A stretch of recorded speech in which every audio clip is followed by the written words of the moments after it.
I must be thinking, man, so much stuff I would just love to do with her. I just love to take her, to bring her home, or to take her by the hand into the kitchen, and just share Thanksgiving dinner with her. You know what I mean? Just see if she likes the white meat, the dark meats. Maybe she prefers the red wine of the white wine. I don't know. Maybe she puts the cranberry sauce on the side of her plate.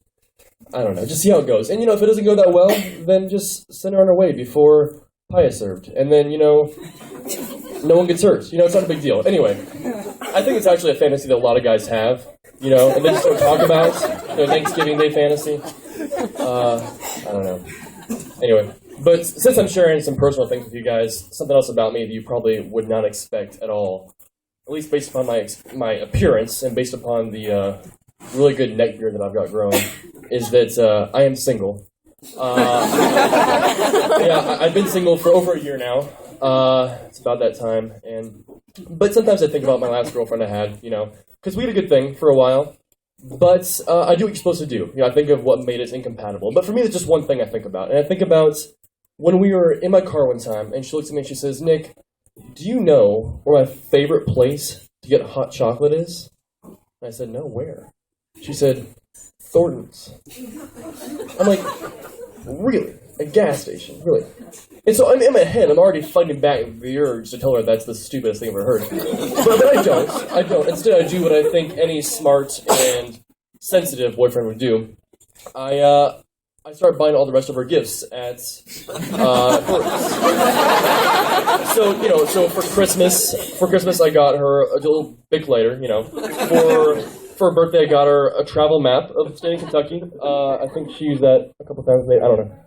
And for Valentine's Day, I tried to get a little plastic ring from one of those quarter machines, a little egg, but instead I got one of the little floating army guys, And the thing is, she didn't even try to get the army guy to work. She just threw it away. And I think that was the most insulting part out of the whole situation, honestly. So I don't know. I don't know if that's why we broke up necessarily. It could have been a factor. I don't know. Anyway, something else you probably would not expect about me, about my appearance, is that, well, at least a lot of people assume that when they see me, I must be Irish. People always assume that when you have red hair, you must be Irish. And the worst offender of this is my friend Alex. I think it was back in 7th grade. He used to actually address me as Ireland and say stupid things like, "Yo, Ireland, why don't you get that pot of gold out of your butt?" Or, "Yo, Ireland, why don't you come ferment this potato for me?" Just stupid stuff like that. And I didn't care, but it was just annoying. So finally I was like, "Alex, I'm really not Irish at all. I'm mostly Polish." Which wasn't the smartest thing to tell him either, but at that point in time, he was dumb enough he didn't know many Polak jokes. And so finally one day, I think it was after history class, he comes up and he says, "You're Polish. We're about to go eat lunch outside. You're welcome to come join us if you want." And I said, "Okay. But," he said then, "if you come outside, you have to promise me you will not get overtaken by Germany while we're out there." And once again, it's just stupid, just annoying. So I did what I think any, normal, rational, sensitive guy would do. I get a Sharpie, I go to the bathroom mirror, and I draw a little swastika on my forehead. And I tell the principal that Alex did it. And let's just say that was the end of those jokes for a while. Anyway. One last thing I want to tell you guys. It's also kind of personal. But I've not been sleeping very well recently. And for a while anyway, part of that was the fact that I would be laying in bed, trying to fall asleep, and it would really feel like there was like a big spider, like a cobweb or something on my foot. It was freaking me out, But for a while, I just, I didn't, the feeling would pass and I'd fall asleep, whatever. Then one morning, I woke up and I tried to check it out. Is there something in my bed, on my feet, what's going on?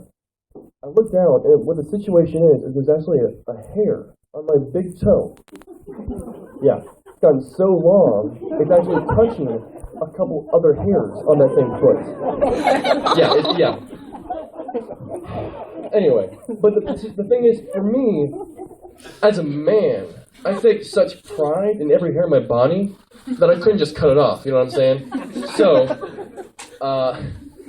but I'm also so definitely afraid of spiders that I came to an impasse then, I didn't know what to do. So I haven't been sleeping well at all recently. But yeah, I'll keep you guys updated on how the situation progresses. Hopefully, one side will yield together at some point. But for now, that's my time. Thank you guys for coming. Have a good night.